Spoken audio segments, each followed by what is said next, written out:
Subscribe to our channel by clicking the subscribe button.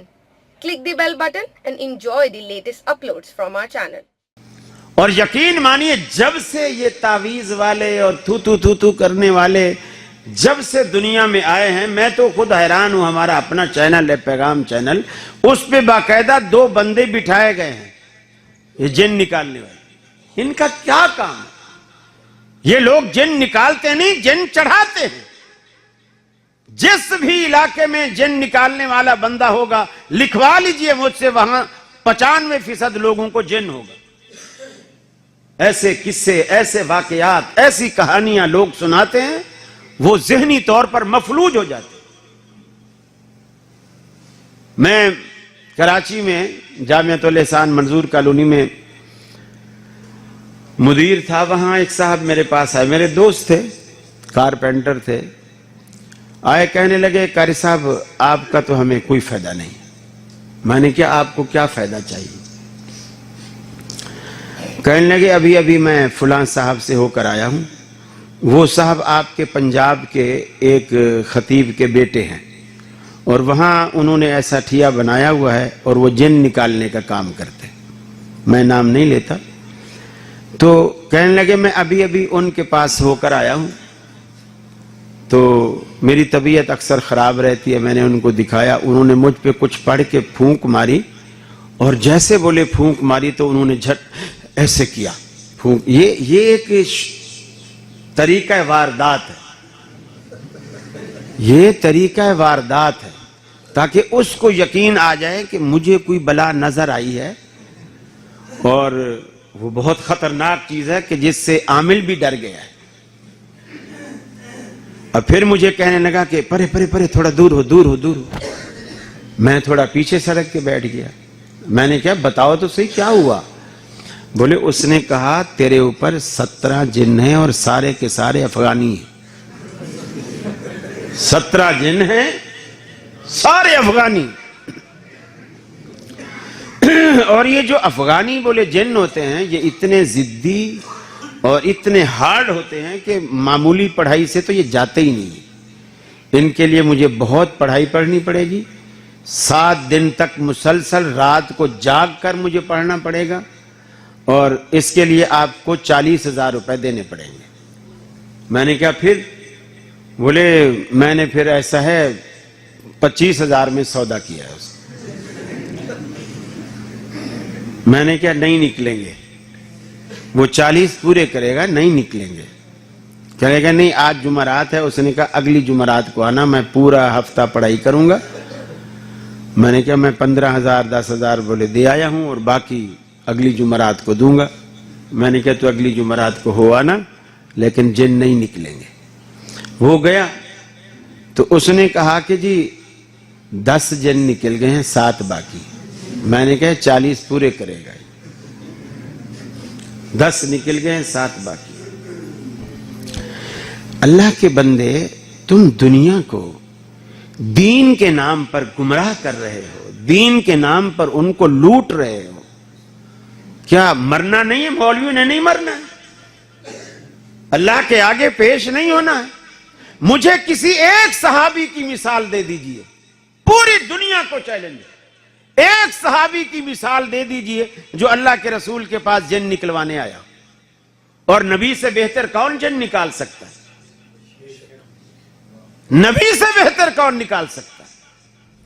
اور ایک صحابی بتا دیجئے جس کو اللہ کے رسول نے جن نکالنے کی کوئی دعا سکھلائی ہو. یہاں تو مولوی سب دعائیں سیکھ رہے ہیں جن نکالنے کی. جو چیزیں مسنون ہیں. اب استخارہ ہے, صحابہ کہتے ہیں اللہ کے رسول ہمیں استخارے کی دعا اس طرح یاد کرواتے جیسے آپ کوئی قرآن کی آیت یاد کروا رہے ہیں, اس طرح یاد کرواتے. اور کبھی کوئی صحابی اللہ کے رسول کے پاس چل کر نہیں آیا کہ میرا استخارہ کرو. یہاں تو لوگ مولویوں کے پاس آتے ہیں, ہمارا استخارہ کرو. بیٹی کے لیے رشتے آئے ہیں اور یہ بتاؤ یہ رشتہ صحیح ہے کہ نہیں. جب وہ استخارہ کرنے کے بعد وہ مولوی صاحب بولتے 3 دن بعد آنا. جب وہ 3 دن بعد جاتے ہیں تو وہ کہتے ہیں میں نے استخارہ کیا, استخارہ میرے نام نکل رہا ہے, استخارہ میرے نام نکل رہا ہے. کسی سے کرانے کا آخر کوئی نہ کوئی تو نقصان ہوگا نا. میرے بھائی دین کو سمجھو.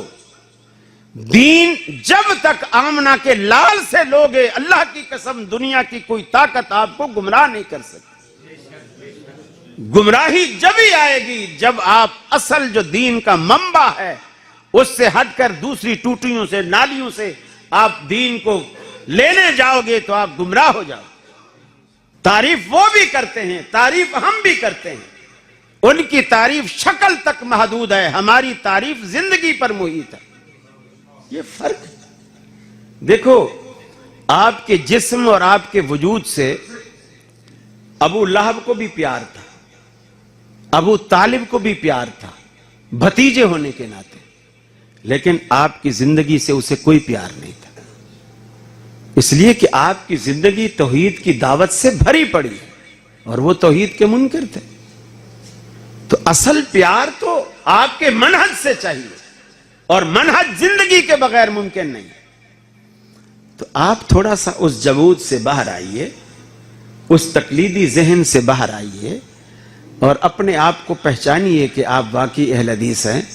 تعویذ فروشوں کے چکر سے باہر آئیے, جن نکالنے والوں کے چنگل سے باہر آئیے. آپ پر کوئی جن نہیں ہے, آپ کو ایسے لوگوں نے بیمار کر رکھا ہے, کوئی مریض نہیں ہے. سب ایسے بہانے ہیں, کمائی کے دھندے ہیں, اڈے بنا رکھے ہیں لوگوں نے. کسی نے جمعرات کو, کسی نے اتوار کو اپنی بیٹھک میں رش لگا ہوتا ہے عورتوں کا مردوں کا, اور بوتل کھولی ہو تو اس میں تھوک ڈال دیتے. جتنی بیماریاں مولوی صاحب کو ہوتی ہیں ساریاں اس کو لگ جاتی. ظاہر بات ہے بھی جب تم مولوی سے تھوک ڈلواؤ گے بوتل میں تو مولوی کی بیماری کے جراثیم بھی تو ساتھ جائیں گے نا. کئی آدمی ہیں, وہ ایک گھٹنا اس کا درد کرتا تھا, مولوی صاحب سے دم کروا کے آیا. پہلے چلتا تھا, تھوڑا لنگڑا کے چلتا تھا, دم کروا کے آیا, بوتل میں تھوک ڈلوا کے آیا, اس کو مہینہ بھر پیتا رہا. پھر دیکھا تو ویل چیئر پہ جا رہا ہے. بھی کیا ہوا؟ بولے یار پہلے ایک گھٹنا خراب تھا, مولوی صاحب کی پڑی ہوئی بوتل پی ہے, دونوں گھٹنے خراب ہو گئے. اللہ رب العالمین نے, دیکھو کچھ لوگ دھوکہ دیتے ہیں کہ میاں قرآن تو شفا ہے, قرآن شفا ہے, میں بھی مانتا ہوں قرآن شفا ہے, تو کیا اس کا یہ مطلب ہے اسے گھول کے پی جاؤ یا باندھ کے لٹکا لو؟ حدیث میں نہیں آتا کلونجی موت کے سوا ہر بیماری کا دوا ہے, تو 1-1 کلو کلونجی کی تھیلی بھی گلے میں لٹکا لو, موت کے سوا ہر بیماری کا علاج ہے.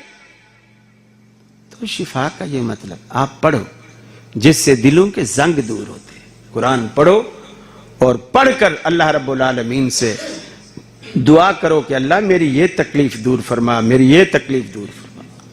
الحمدللہ آپ کے پاس ایسی قیادت ہے امام محمد الرسول اللہ صلی اللہ علیہ وسلم جیسی کہ دنیا اس کو نظیر پیش نہیں کر سکتی. ساڈا پیر محمد جیڑا آمنا دلال وے, تیرا بھی کوئی ہے تے ایسا مینوں بھی وکھال وے. اس جیسا کوئی ہے کائنات میں؟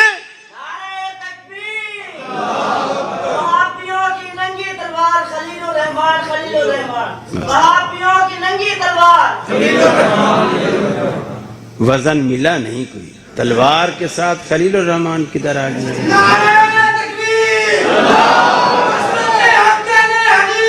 ماشاءاللہ,